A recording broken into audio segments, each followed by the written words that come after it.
walaupun dalam kenyataan faktanya di lapangan bahwa peserta didik dalam suatu satuan pendidikan itu atau di sekolah minggu belum tentu juga mengerti, apalagi mengalami bagaimana diselamatkan oleh Tuhan. Memang akhirnya nanti kita masuk kepada mungkin pertanyaan teologis. Apakah anak itu dapat dipastikan atau dapat kita bimbing untuk memiliki kepastian keselamatan di dalam Yesus Kristus? Itu menjadi pertanyaan kita. Itu masuk ke ranah teologis. Ya. Tetapi menurut saya itu juga penting menjadi pemikiran kita dalam tingkat level magister. Ya. Seperti minggu yang lalu saya katakan, ketika Tuhan mempercayakan saya dulu sekian lama, 3 tahun, 6 tahun mengajar anak-anak itu. Lalu saya berpikir, bagaimana keselamatan mereka? Apakah mereka sudah mendengarkan Injil, berita Injil itu secara utuh? Apakah mereka sudah mengerti bahwa Yesus satu-satunya juru selamat? Dan sejauh mana mereka mau hidup, menyerahkan hidupnya mengabdi kepada Tuhan ketika mereka nanti remaja, jadi pemuda, bekerja. Ya. Dan itu nanti akan diuji oleh ketika mereka diperhadapkan untuk memilih pekerjaan, memilih jodoh. Ketika nilai-nilai atau value itu, yang nilai kekristenan itu sudah tertanam, mereka tidak begitu sulit lagi untuk memilih. Oh, di sini uangnya banyak, tapi mau nggak kamu suruh-suruh begini-gini, bikin laporan keuangan apa fiktif atau apa? Dia akan menunjukkan sikap, maaf. Ya, ketika ada orang yang memang dilihat secara manusianya ganteng, handsome, cantik dan seterusnya, dia akan berpikir apakah dia seiman dengan saya? Karena sudah ada nilai yang tertanam dirinya. Itu. Ya gitu Pak ya. Ini saya jadi lebih luas ini. Supaya kita lebih ini kepada mungkin membuka wawasan kita untuk lebih luas, walaupun saya tahu mungkin ini sudah tahu, tetapi paling tidak saya mengingatkan lagi. Ya. Baik, kita lanjut kalau tidak ada pertanyaan atau kita diskusikan. Pak, untuk masalah sekolah minggu tadi Pak, saya tertarik Pak. Ya, gimana? Karena begini, saya memandang bahwa tidak semua keluarga Kristen itu mampu untuk mendidik secara Kristiani. Karena tidak semua orang tua juga mempunyai pengetahuan yang cukup memadai gitu tentang firman Tuhan.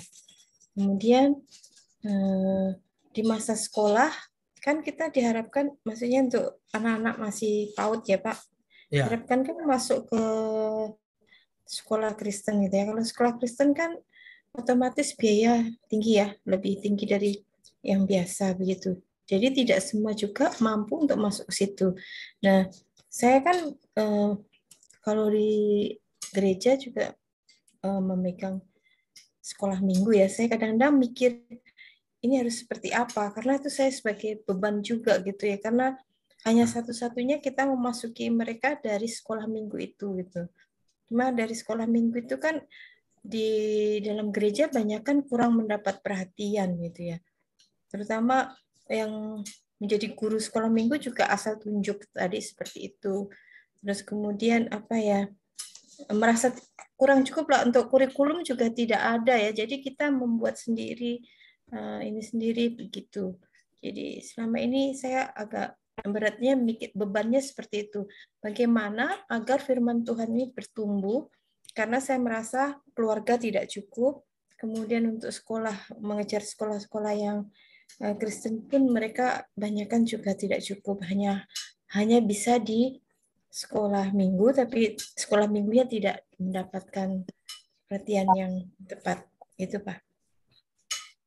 Iya, itulah memang salah satu saya kelemahan atau konsekuensi, lebih bagus konsekuensi daripada sistem kepemimpinan gereja atau pemerintahan gereja yang kongregasional, yang otonom.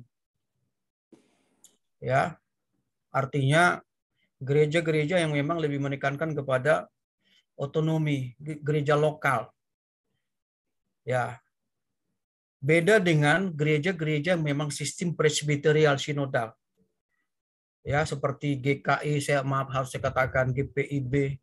Karena mereka sampai kepada pendidikan di sekolah minggu, bahkan kalau mereka punya sekolah, itu sudah terkoneksi semua kurikulumnya. Karena itu dikerjakan oleh sinode. Ya, jadi sudah ada kurikulumnya. Katakanlah gereja seperti GKI, ada namanya itu. Buku-buku mereka ada khusus itu untuk usia sekian tahun. Dan saya lihat itu adalah terkoneksi dengan ketika mereka punya sekolah. Sekolah katakanlah penabur misalnya. Contoh karena saya tahu karena saya dulu juga di GKI dulu ya, cukup lama ya. Ya. Jadi seperti itu. Jadi kita ini yang memang kalau memang gereja-gereja kita di mana kita sistem pemerintahan yang kongregasional, ya, memang harus berusaha gereja lokal yang menyusun kurikulumnya atau syukur-syukur disiapkan oleh sinode. Ya, katakanlah misalnya seperti Pentakosta, gereja GBI atau apa gereja Injil yang otonom kan? Ya. Lalu masalah guru. Karena mungkin belum mengerti bahwa memang dasar-dasar pendidikan iman Kristen itu sebenarnya diletakkan pada usia 0 sampai 12 tahun itu. Salah satu wadahnya adalah gereja. Betul yang Ibu bilang. Keluarga tidak semua ternyata ngerti atau tahu bagaimana mendidik anak-anak itu sesuai dengan perintah Tuhan dalam Ulangan 6, 4 sampai 10 itu. Ya. Yaitu bahwa Allah itu Esa, kasihilah Tuhan Allahmu, ya, dan seterusnya. Ajarlah mereka berulang-ulang dengan berbagai macam metode. Kalau prinsipnya di situ kan, anak itu harus mengenal dulu Tuhan satu-satunya yang kita sembah anak kita itulah Yesus Kristus. Allah dalam Yesus Kristus. Setelah dikenal, kasihi Dia. Ini bisa kita jabarkan. Dengan cara gimana? Dengan metode. Ya, seperti orang Yahudi kadang-kadang itu ada apa di ini pintu rumah itu dibuat suatu tulisan hukum Taurat itu ditaruh di kepala, kalau zaman dulu diikat begini supaya nggak lupa. Sekarang kan mungkin kita bisa kita aplikasikan ayat-ayat firman Tuhan, alat peraga gitu ya, kita buat seperti itu. Ya, ada orang begini ngapain untuk itu habis uang karena nggak ngerti. Yang penting maaf kata Roh Kudus bekerja. Akhirnya juga apa guru-gurunya juga tidak terlalu ditekankan untuk memiliki kualifikasi. Baik kualifikasi akademik, mungkin juga kualifikasi rohani. Yang penting dia rajin, ya mudah diatur, ya. Tapi saya katakan tadi Bu, ketika kita dalam posisi itu kita ingat, kita ini dipercayakan Tuhan di situ untuk mengajarkan firman Tuhan, mengajar mendidik umat Tuhan yang di mana Kristus mati untuk mereka itu. Sehingga ini menjadi tanggung jawab yang tidak mudah. Ya. Dan berapa lama? Ya. Gereja syukur-syukur bisa punya kurikulum atau program. Dan guru-guru yang memang punya kualifikasi akademik dan juga kualifikasi rohani untuk itu. Dan kalau kita lihat di Alkitab, semua yang melayani itu ya baik diaken maupun penatua semua punya kualifikasi. Waktu murid-murid dipilih pengganti pengganti Yudas Iskariot, ada 2 calon punya kriteria, punya proses. Sehingga dari 2 kandidat itu 1 yang masuk. Berarti firman Tuhan mengajarkan kepada kita bahwa memang harus ada kualifikasi. Ya, kemudian harus ada prosesnya. Ya, tidak semua orang tidak bisa begitu, udah kamu langsung guru ya gitu. Lalu materinya apa? Memang ini agak lebih harus komprehensif Bu, menyeluruh kita pikirkan. Ya, itu mungkin salah satu tujuan kita untuk belajar ini. Ya. Ya Ibu Saraya mudah-mudahan terjawab ya. Dan kalau level pemimpin, itu yang saya katakan saya harapkan. Perhatikan ini menjadi perhatian kita. Bukan pelayanan itu bukan hanya maaf kata bukan hanya khotbah. bukan hanya mengajar orang dewasa, tapi justru anak-anak ini juga perlu diperhatikan. Berapa dana kita alokasikan untuk itu? Apakah kita tahu keselamatan mereka sudah jelas? Ya, perlu kita sampaikan, kita pikirkan, apakah kita sudah menyampaikan Injil itu secara utuh, secara lengkap kepada mereka? Ya, itu setuju, Pak. Karena kita memahami itu pentingnya kita memahami firman Tuhan itu untuk anak penerus kita gitu kan. Nah, tapi kesenjangannya seperti itu, tidak mendapatkan tempat yang tepat gitu untuk sekolah minggu. Ya. Terima kasih. Sudah di sekolah di rumahnya tidak memadai dari orang tua, atau mungkin sama sekali tidak ada. Makan mau makan pun belum tentu diajarin berdoa, mau tidur. Lalu di gereja juga belum tentu sekolah minggu. Ya. Karena anak-anak itu kan harus diajak, tidak hanya disuruh, kamu pergi. Mamanya nggak tahu kemana, mungkin lebih ke hari Minggu arisan. Ya, apalagi masuk lagi di sekolah negeri yang tidak ada guru agama Kristen. Nah, udahlah, sempurnalah. Kapan mereka mendapatkan pendidikan Kristen yang berkualitas, yang memadai? Jangan heran kalau mereka akan menjadi troublemaker, pembuat masalah ketika mereka remaja, pemuda, dan seterusnya. Atau mungkin karena mereka tidak punya nilai atau tidak punya jati diri, konsep diri dalam Kristus, akhirnya mereka pindah agama. Pada waktu mereka menikah, pada waktu mereka harus diperhadapkan untuk memilih, kamu mau nggak dapat pekerjaan yang begini dengan penghasilan sekian, tetapi kamu harus pindah agama, mau nggak?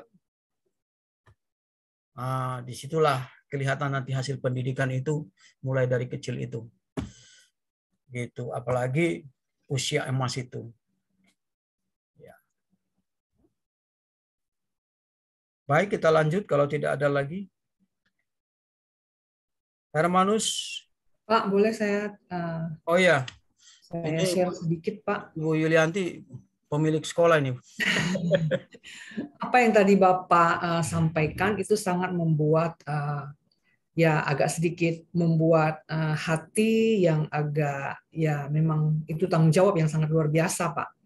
Jadi saya ingin kasih masukan bahwa ketika anak itu menjadi pribadi yang memang memiliki hati yang takut sama Tuhan, memang itu adalah pendidikan pada waktu pendidikan agama itu sendiri. Nah, ketika kita di sekolah kita sudah berusaha berjuang begitu keras untuk membimbing anak-anak didik, tapi kembali lagi Pak kepada orang tua. Kalau orang tuanya juga tidak punya dasar untuk membimbing, karena kita di sekolah mungkin hanya berapa jam atau berapa menit kita dapat mengajar mereka. Nah, ketika kembali lagi ke rumah tangga, mereka mendapatkan ajaran yang mungkin yang tidak sesuai lagi dengan apa yang diajarkan di sekolah, khususnya pendidikan agama. Akhirnya membuat anak itu kadang-kala ya sepertinya memberontak, dan kita sebagai guru agama pun agak kesulitan. Nah, contohnya juga saya pernah bertemu sama orang tua murid. Dia dengan bangga dia berkata, Pak, tadi Bapak menyinggung mengenai guru sekolah minggu memang harus kita perhatikan, dan ada anak sekolah minggu juga kita harus perhatikan sebagai gereja. Itu orang tua murid dengan bangga berkata begini, Miss, itu saya tuh dulu guru sekolah minggu loh, kayak gitu. Saya dulu guru sekolah minggu. Lalu kenapa, Bu? Sekarang saya jadi Muslim, katanya. Nah, karena dia kawin sama ya suami yang beragama Muslim. Tapi dengan bangga dia berkata begitu. Tetapi di sisi dia bangga, di situ saya sakit hati, Pak. Sakit hatinya tuh begini. Kok tega kamu sih gitu loh ya. Jadi pelayan guru sekolah minggu, tetapi akhirnya setelah tua punya suami berpindah gitu loh. Nah, itu yang membuat saya agak menggelitik buat saya. Saya tetap, walaupun sekolah yang saya bangun adalah sekolah umum, tetapi kami guru-guru semua Kristen, saya selalu tekankan karakter Kristus harus ada dalam diri kalian. Jadi kalian itu harus contoh pribadi yang baik buat anak-anak didik, supaya walaupun kita tidak mengajarkan secara literate tentang Alkitab yang ada, karena kita umum, ada yang beragama lain. Jadi kita terapkan dengan gaya hidup kita. Dan akhirnya ya saya suka berbicara sama orang tua murid ini, kenapa kamu begitu? Dan di situ saya lihat, Pak, jadi dasarnya itu tidak ada. Dan tadi Bapak ngomong bahwa guru sekolah minggu kadang-kadang dia aktivis, dia mau melayani, oke melayani. Akhirnya memang mereka pun sendiri tidak ada. Nah, bagaimana dia mau membimbing anak sekolah minggu dengan baik, karena dia sendiri pun dasar pun tidak ada. Nah, contohnya akhirnya dia udah tua, dia berpindah gitu loh. Nah, ini sangat menyedihkan juga. Dan ada juga yang saya lihat, tadi Bapak juga ngomong berbicara bahwa kalau lebih baik itu gereja, pendeta itu harus ada, maksudnya membangun sekolah. Itu saya sangat setuju. Tetapi kadang-kala gini Pak, terkendalanya jeleknya, ketika gereja itu membangun sekolah, jadi kan sekolah itu bernaung dengan yayasan gereja. Nah, sekolah itu kan kita harus, biasanya ada kurikulum dan sangat untuk membangun sekolah itu, karena saya tahu berdiri sekolah itu ternyata tidak gampang Pak, itu sulit prosedurnya. Ke pemerintahan itu sulit setengah mati. Walaupun saya hanya TK, itu saya jalani semua sangat sulit. Mungkin Pak Edward punya abang Pak Joni pernah membantu saya, itu ternyata mental. Akhirnya saya dengan pasrah saya jalani sendiri, ya memang puji Tuhan semuanya berjalan dengan baik dan semua sekarang akhirnya terizin. Nah, itu saya ada lihat satu sekolah, ketika dia sudah bangun sekolahnya begitu gede dan mewah, saya sekali lewat, dulu memang anak saya sekolah sana, saya suka berbicara sama Tuhan, saya gini, seandainya saya punya sekolah seperti ini, saya akan mempertahankan dan berjuang untuk tetap berdiri teguh dengan satu mutu yang bagus untuk membimbing anak. Itu ada dalam hati saya. Tetapi sekolah ini awalnya bagus Pak, tapi belakang ini agak mundur. Itu gitu Pak. Jadi selalu misalkan yayasan punya acara kerohanian, sekolah libur. Jadi hanya seminggu tuh kadang-kadang seminggu tuh bisa hanya 3 hari sekolah. Jadi kebanyakan libur kalau terbentur dengan acara yayasan. Nah, itu membuat saya juga agak menggelitik bagaimana sih sebagai anak Tuhan. Nah, ini juga sekolahnya pernah waktu ujian pertama kali ada ujian negara, Pak. Ternyata anak-anak itu dari SD sampai SMP dan SMA itu banyak sekali yang tidak lulus. Dan pembimbingnya itu berbicara dengan gampang, pembina sekolah itu berbicara dengan gampang kepada murid-muridnya. Dia bilang gini, Pak, kalian nggak usah takut, nggak usah kecewa, nggak apa-apa, itu nggak lulus nggak apa-apa, itu hanya nilai sekolah kok, nggak lulus nggak apa-apa. Yang penting kalian harus membaca Alkitab. Nah, di sisi lain kan memang itu ada bagus Pak, tetapi akhirnya saya punya teman suka bertanya dengan saya, karena mungkin dia tahu saya aktivis di gereja, dan mereka suka bertanya, apakah begitu orang Kristen? Membaca Alkitab tapi belajar sekolah nggak mau belajar? Apakah itu benar? Nah, itu yang saya ingin diskusikan. Bagaimana sih sebenarnya itu orang Kristen nih atau anak-anak Tuhan nih kalau ketika bangun sekolah untuk mendidik anak-anak, bahkan yang punya yayasan itu bagaimana dia harus memiliki satu gaya yang apa yang Tuhan Yesus inginkan untuk mencapai satu sekolah yang benar-benar memiliki mutu yang bagus gitu Pak. Itu aja Pak. Terima kasih Pak. Iya, dari teori pendidikan sudah jelas ada 3 ranah itu yang harus kita penuhi dari seorang peserta didik atau para peserta didik, yaitu ranah kognitif, pengetahuannya harus bertambah, ya, termasuk dalam kebenaran firman Tuhan, dan juga aspek afektifnya, bagaimana merubah sikap, dan juga psikomotoriknya secara sederhana kan bisa begitu, walaupun nanti masih diuraikan itu. Seperti itu. Kalau secara rohani, saya tadi sudah sampaikan Lukas 2:52 itu. Kita harus lihat di situ. Anak didik kita itu memang secara fisik harus bertumbuh, tetapi juga harus kecerdasan juga, hikmat. Kemudian juga bagaimana, juga indikatornya adalah apakah dia semakin berkenan di hadapan Tuhan. Kemudian juga bagaimana dia dengan teman-temannya, komunitasnya, apalagi sesama anak Tuhan. Ya, memang nilai di raport atau apapun namanya istilahnya itu bukanlah satu-satunya untuk bahan evaluasi. Tetapi itu juga penting karena kita harus tahu bahwa seorang anak didik yang dididik, diajar dengan baik dalam Tuhan, sesuai dengan pendidikan Tuhan, pasti akan meningkatkan kecerdasannya, kepintarannya, pasti. Nggak ada anak, sebenarnya dalam teori pendidikan nggak ada anak bodoh. Tidak ada. Iya, benar. Saya sudah buktikan itu karena saya sudah ngajar di SD, di SMP, di SMA, ya, dan seterusnya perguruan tinggi. Saya lihat pada waktu mereka menyerahkan betul-betul hidup mereka itu, ya, fungsi fungsi otak kognitifnya juga, kecerdasan otaknya juga bertambah, Bu. Dan itu yang memang diyakini hasil penelitian daripada Pak Stanley itu.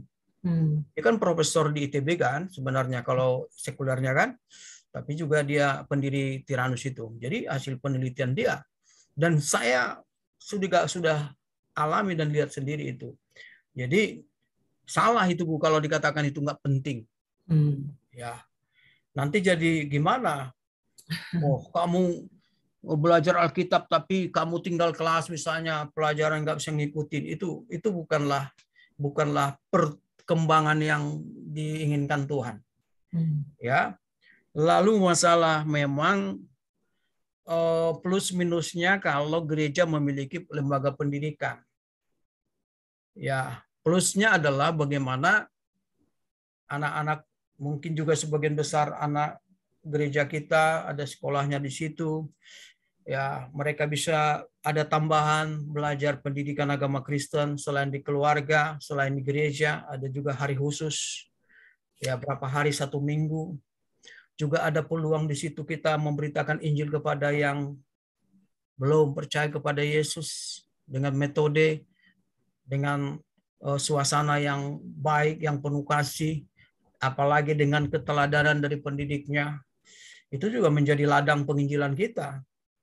Nggak perlu katakan, mau percaya Yesus nggak usah. Tetapi dengan metode, dengan keteladanan, dengan kasih, ya itu mereka suatu saat, mungkin bukan mereka saat mereka masih sekolah TK atau PAUD, tapi nanti sudah ada bibit itu. Bahwa dia tahu Yesus itu siapa. Suatu saat dia akan mengambil keputusan, sekalipun mungkin sekarang dia masih mengikut orang tuanya, iman orang tuanya. Ya, kelemahannya adalah memang mungkin bukan kelemahan, perlu diantisipasi. Program gereja dengan sekolah itu harus betul-betul jelas, jangan disatukan. Ya, karena itu ya taruhlah orang yang betul-betul bisa kita percaya memimpin mengelola sekolah itu di situ. Ya, kalaupun toh misalnya belum cukup dari pemasukan dari sekolah itu atau dari lembaga pendidikan itu untuk mengcover biaya operasional dari sekolah itu, mungkin gereja kalau memang memadai dibantu. Yang penting kita lihat di sana kan, kemudian firman Tuhan diajarkan kepada umat Tuhan. Ya, investasi kita adalah kelak mereka ini yang sudah jadi jemaat kita atau pernah belajar di situ, mereka tetap konsisten dengan imannya kepada Yesus sampai mereka remaja, pemuda, bahkan dewasa. Bahkan mungkin juga nanti suatu saat kita akan melihat jiwa-jiwa baru. Oh, dulu anak TK saya itu, dulu anak ini saya. Padahal dulu bukan percaya kepada Yesus, tapi sekarang. Gitu kan? Ya, jadi seperti itu, Bu. Ya. Dan itu yang saya katakan tadi. Itulah salah satu tantangan pergumulan gereja-gereja kita yang memang sistem pemerintahannya kongregasional otonomi. Beda dengan yang presbyterian sinodal, karena dari sinode diatur semua. Kurikulumnya juga, kriterianya, apalagi yang sistem episkopal, ya, yang memang top down ke bawah itu. Oh, itu semua tinggal yang bawah tinggal ngikutin. Ya, gitu. Jadi seperti itu, Bu. Iya, Pak. Makasih, Pak. Ya. Dan memang tidak mudah, Bu. Tapi seini saya, kalau terus berjuang kita, suatu saat akan kita tuai hasilnya. Amin. Saya tahu salah satu sekolah Kristen yang berani di Bekasi Utara itu, karena saya cukup lama di Bekasi Utara, bahkan rumah saya masih ada di Bekasi Utara. Itu ada namanya sana di sekolah STK SD Jericho. Waduh, tantangan yang dihadapi luar biasa karena memang Bekasi Utara itu daerah hijau, Bu. Pesantren banyak, tapi tetap justru berkembang saya lihat karena masih ada Pak sekolahnya, Pak. Ya, masih ada. Ada berkembang. Sekarang mereka di ruko karena saya tahu ada anak Tuhan di sana yang berjuang. Memang dia pendeta. Luar biasa itu. Ya, ada cara Tuhan menolong. Itu. Ya, ketika ada yang berdiri di situ di hadapan Tuhan meminta pertolongan. Memang betul politik di negara kita ini kalau namanya Kristen atau sekolah berbau Kristen masih sulit. Masih sulit. Ya. Nah, Pak, sekarang bagaimana kalau gereja, misalkan ada orang aktivis, dia mau melayani sekolah minggu. Apakah kita perlu penilaian dulu atau gimana Pak? Kalau misalnya dia mau melayani dengan tidak ada dibayar PK, tapi dia mau pegang sekolah minggu, sedangkan dia sendiri mungkin tidak pernah dulu dia mengenal Kristus dari udah besar dan tidak mengerti sekolah minggu, tapi dia mau ngajar sekolah minggu, itu bagaimana tuh Pak? Itu yang saya bilang harus dihindari, Bu, secara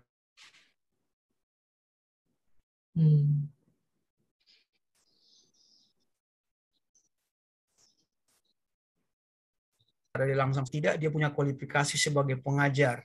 Apakah pernah mengikuti pelatihan, atau kalau memang bisa dilakukan gereja atau yayasan silahkan. Tapi bisa juga sekarang dia mengikuti pelatihan. Misalnya kalau di Kota Bekasi itu ada namanya Yayasan Kalvari. Mereka itu melatih guru-guru sekolah minggu, guru-guru di mana-mana itu. Misalnya Kalvari yang saya tahu ini, saya tahu ya. Jadi mereka dipersiapkan. Mereka memang Kalvari, Pak. Yayasan Kalvari. Di daerah mana itu, Pak? Samping Terminal Bekasi. Oh. Nanti dicari di Google mungkin muncul Yayasan Kalvari. Oh, Yayasan Kalvari. Ya, itu bisa dipersiapkan, Bu. Iya. Ya. Dan juga yang jelas juga yang utama kerohaniannya harus sudah bagus lah. Ya. Ya, lalu kita harus bisa menghargai orang seperti itu. Bukan masalah banyaknya. Ya. Bagaimana penghargaan itu pada mereka. Iya, Pak. Ya. Kita tidak akan rugi untuk memberi kepada orang yang tepat seperti yang memang mitra kita, teman sekerja kita di ladang Tuhan. Ya. Baik, kita lanjut ya Bapak Ibu kalau tidak ada lagi. Pandangan psikologi tentang belajar dan tujuan belajar. Pertama, tentang pengertian belajar. Kegiatan yang dilakukan secara sadar terhadap peserta didik untuk menghasilkan perubahan perilaku pada dirinya sendiri dalam pengetahuan, itu yang disebut dengan kognitif itu, sikap, keterampilan, dan nilai. Sampai nanti suatu saat kita tahu anak didik kita itu bahwa mereka sudah punya nilai, punya pengetahuan dan juga yang diikuti dengan sikap bahwa saya ini ada yang mengasihi saya, ada yang mati bagi saya, itu Yesus Kristus. Saya berharga, bernilai di hadapan Tuhan. Ketika dia menghadapi tantangan permasalahan nanti kelak, apakah usia remaja atau pemuda, dia akan ingat itu. Ada pribadi yaitu Yesus yang mengasihi saya. Ya, dia mengasihi saya dengan sungguh-sungguh sampai dia rela mati. Itu suatu nilai. Sehingga dia juga akan mau berjuang. Yesus itu mati karena memperjuangkan kebenaran, menyatakan kebenaran. Saya juga harus punya nilai. Saya harus mengatakan kebenaran. Sekalipun seperti Yesus harus menderita bahkan mati karena kebenaran. Ya, ini kan harus tumbuh dalam diri peserta didik itu. Ya. Jadi tidak mudah terpengaruh nantinya.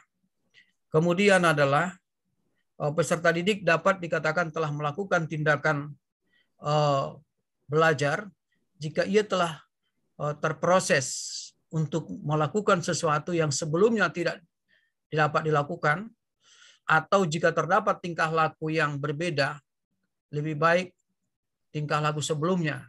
Ketika dia tahu, oh ini lebih baik daripada yang dulu, akhirnya dia mau berubah, behaviornya berubah. Karena apa tadi?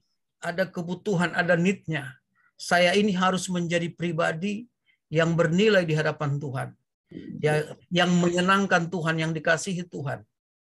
Ya, ada nilai yang diperjuangkan di situ.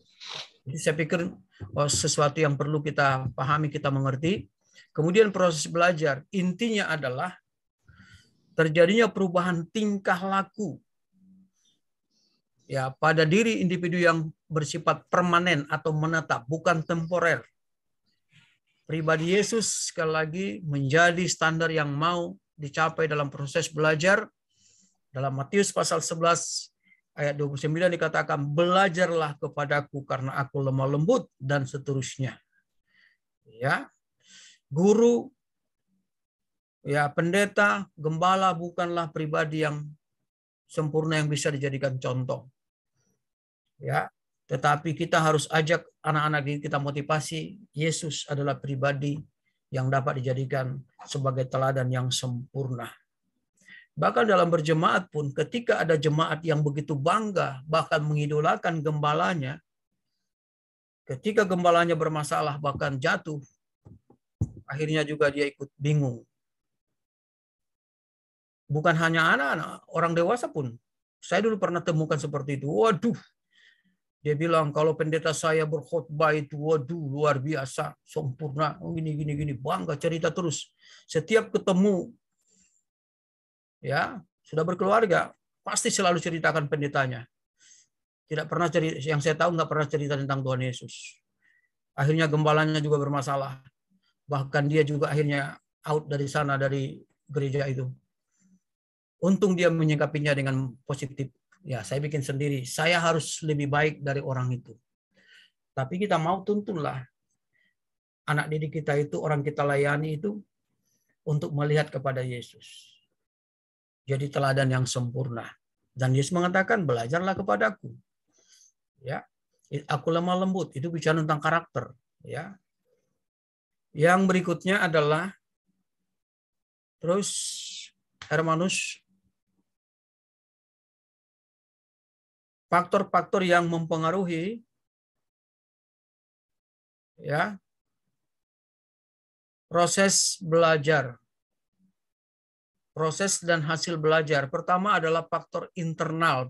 Ini adalah sesuatu yang dari diri daripada peserta didik itu. Fisiologis, kesehatan jasmani, kesempurnaan panca indera memang juga sedikit banyak mempengaruhi.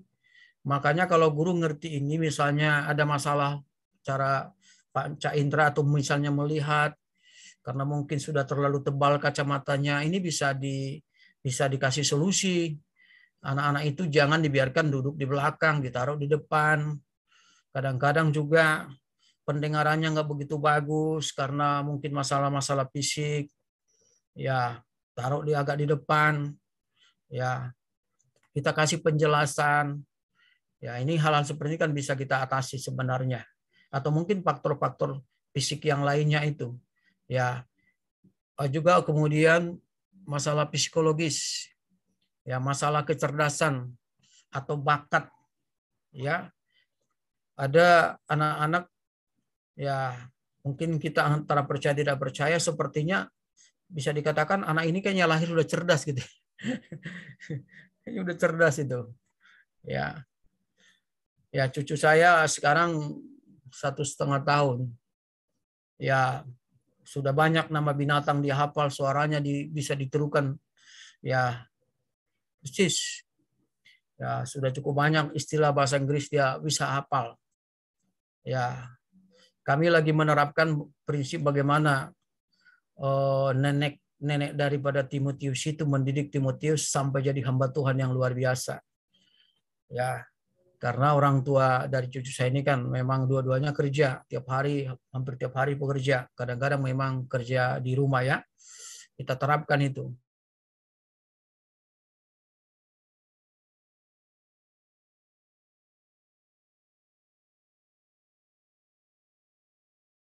Dan kalau memang sudah mulai harus mengatakan ini no, tidak boleh, kita harus jelaskan dengan cara yang mudah dimengerti. Kenapa tidak boleh?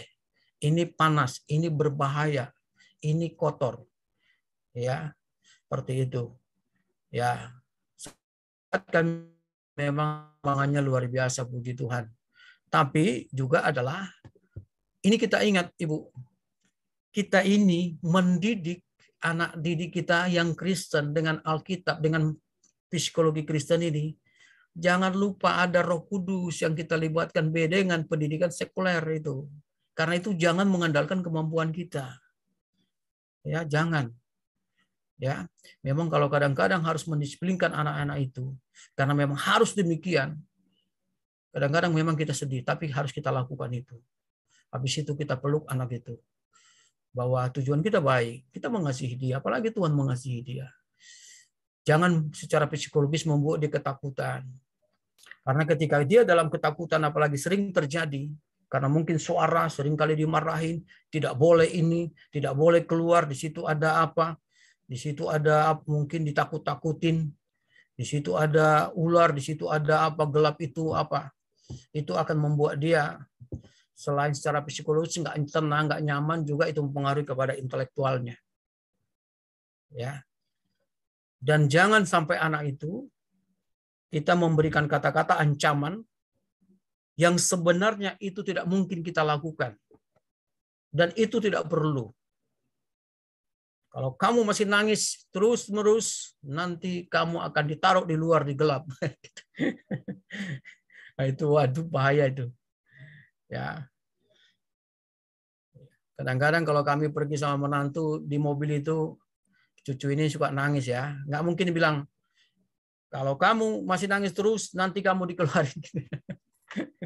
Itu akan membuat dia ketakutan dan juga trauma psikologisnya. Karena itu dan juga itu nggak mungkin kita lakukan, nggak mungkin lah. Ya, mau anak mau cucu nggak mungkin lah seperti itu. Tapi itu kata-kata yang bisa melukai dia. Ya, sama dengan saya bilang itu pekerja kita. Ya, kita marah-marahin di depan umum. Ya, karena mungkin melakukan kesalahan. Ya, kita sudah jelas kalau dia melakukan kesalahan kita panggil. Ya, 4 mata, harusnya begini-begini dan seterusnya. Sudah ada prosesnya. Baik, kemudian kecakapan yang nyata, ya prestasi yang telah dikatakan di sini adalah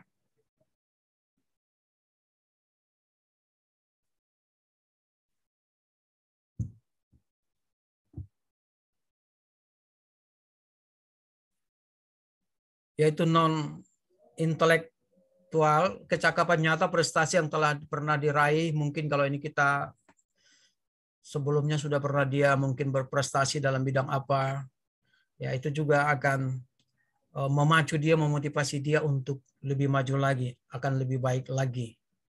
Ya, kemudian non-intelektual, unsur kepribadian, masalah minat, sikap, motivasi. Seseorang dalam belajar, termasuk kita orang dewasa, itu akan sangat menentukan. Bukan hanya untuk nilainya, tapi sejauh mana kita serap materi pendidikan itu. Ya. Jadi itu. Bahkan di tingkat mahasiswa pun masih bisa seperti itu. Sejauh mana dia sebenarnya sikapnya, motivasinya, emosinya. Ya, mohon maaf kalau saya katakan itu, misalnya ada mahasiswa, setiap kuliah yang saya ikutin selalu keluar duluan gitu kan. Izin pelayanan gitu. Ini contoh saja, bukan mengkritik ya. Pelayanan, apakah tiap hari pelayanan? Bukankah kita ada prioritas? Itu ya.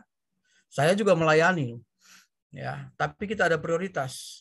Saya dari 91 belajar 2018 baru selesai. Saya harus jadi suami, harus jadi gembala, harus juga pengajar, harus juga jadi sekarang ya. Oke, itu ya. Tapi ada prioritas gitu. Jadi kalau memang motivasi atau ininya emosinya tidak membuat dia bersukacita, ada sesuatu yang akan saya dapat yang baru di situ.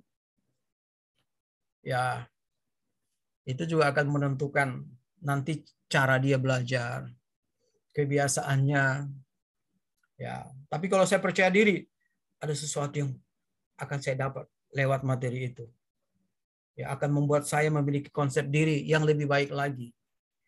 Ya, bagaimana saya inilah pribadi yang memang ditaruh Tuhan sekarang, jadi hamba Tuhan dalam pastoral, jadi guru atau apapun, sesuai dengan berkat Tuhan, karunia Tuhan, fasilitas yang Tuhan siapkan, itu yang akan mendorong kita harus melengkapi diri dengan lebih baik lagi. Ya. Akhirnya nanti itu masalah disiplin juga penting.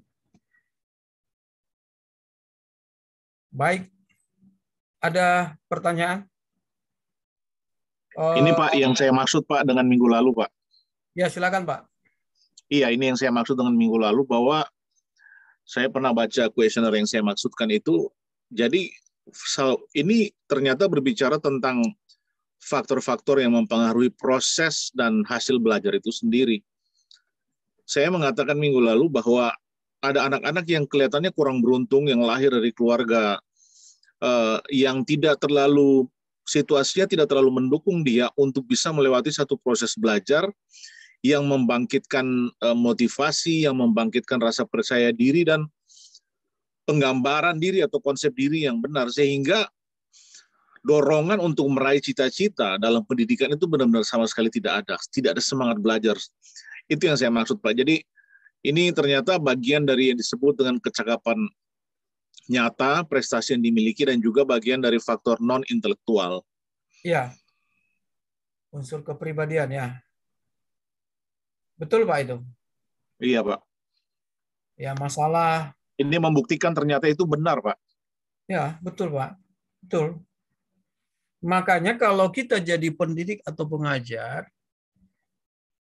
ya teorinya adalah kita paling tidak membuat mereka senang dulu. Paling tidak mereka menerima kita. Kalau pengalaman kita, saya tidak tahu mungkin Bapak Ibu ya, waktu dulu di SD, di SMP. Karena memang dulu sistemnya kalau zaman saya masih begitu. Masih biasa guru megang apa, bawa pukul-pukul gitu kan. Mejanya, kalau sekarang kan nggak boleh lagi begitu. Selain sudah undangannya. Ya, dan itu membekas. Saya sendiri juga, untung saya bersyukur saya jadi hamba Tuhan. Kalau enggak saya ingat-ingat itu, baik saya waktu di SMP, waktu saya sekolah di STM, waduh, saya ingat-ingat itu sampai pak guru itu malah pukul-pukul kita, sampai kesakitan. Kita udah kesakitan nahan, gurunya ketawa-ketawa malah pergi ke kantor gitu kan.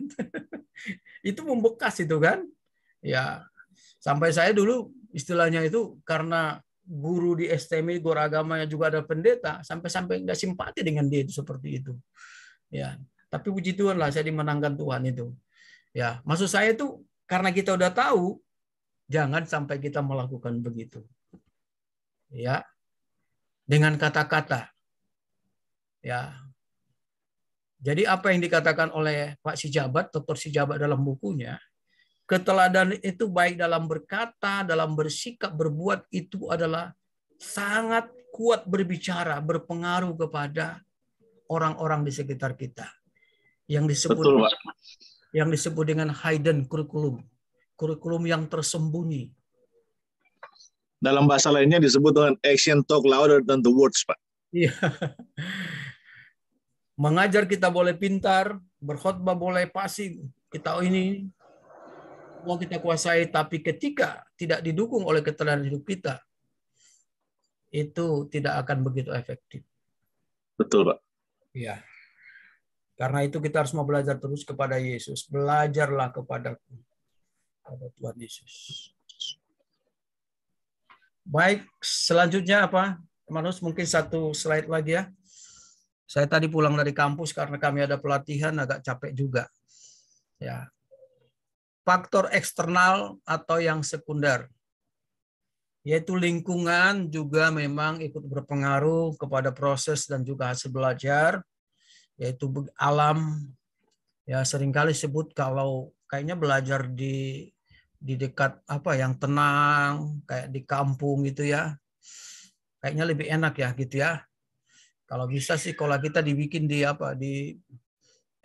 tempat-tempat yang nyaman, jauh daripada kebisingan, ya kemudian juga masalah fisik yang mendukung, kemudian keadaan keluarga, masyarakat, pergaulan budaya itu juga sangat berpengaruh. Itu faktor eksternalnya ya. Jadi itu memang ini berkaitan dengan masalah-masalah lain. Karena memang mungkin lahan sekolah memang di situ adanya, juga lingkungannya juga gimana gitu ya. Ya. Beda dengan sekolah-sekolah yang memang saya katakan tadi memang itu di bawah, kalau sekolah Kristen ya, di bawah sinode, itu mereka bisa lebih cari tempat, program 10 tahun, 20 tahun yang lalu yang akan datang direalisasikan, mereka udah punya lahan di situ, beli tanah di situ. Ya, itu akan mempengaruhi juga, sehingga di sana bisa lebih memungkinkan alamnya untuk suasana belajar lebih baik. Kemudian faktor instrumental, kemampuan guru pendidikan agama Kristen itu, fasilitas, media belajar, materi pelajaran, metode yang digunakan ini juga akan ikut menentukan. Tadi katakan kemampuan. Makanya kalau guru itu adalah seorang yang punya kualifikasi akademis dan juga rohani, itu akan lalu fasilitas yang akan mendukung. Media belajar ada enggak? Kalau sekarang ini sudah memang lebih kaya ya. Bisa itu mulai dari hal yang sangat sederhana, alat peraga, sampai kepada teknologi, pakai infocus, pakai audiovisual. Tapi kita juga harus sesuaikan dengan anak-anak didik kita ini. Ya, saya melihat kalau katakanlah anak-anak PAUD, TK itu, kalau audiovisual mungkin saya tidak tahu ya dari pengalaman Bapak Ibu, mungkin kurang efektif ya. Tapi dari pengalaman saya, kalau dulu waktu saya ngajar di SD itu, saya kan memberitakan Injil juga dulu, pakai buku tanpa kata itu, mereka narik ya, tertarik mereka itu, buku tanpa kata. Itu penginjilan untuk anak-anak, bagus itu. Kita hanya menghafal warnanya itu, ya hitam, kemudian merah, putih, hijau, kuning, satu-satu ayat, nggak usah hafal ya nak, tapi intinya kita jelasin kepada anak itu bisa. Hitam artinya apa? Dosa gitu kan. Roma 3:23. Semua orang berdosa termasuk anak-anak. Ya. Lalu merah, ini tahu nggak apa merah? Ingat darah Yesus. Kita jelasin lah. Setelah itu apa? Putih. Karena apa? Yesus dengan darahnya yang tercurah sudah menyucikan kita. Yesaya 1:18. Terus gimana? Setelah kita disucikan oleh Tuhan Yesus, kita harus bertumbuh.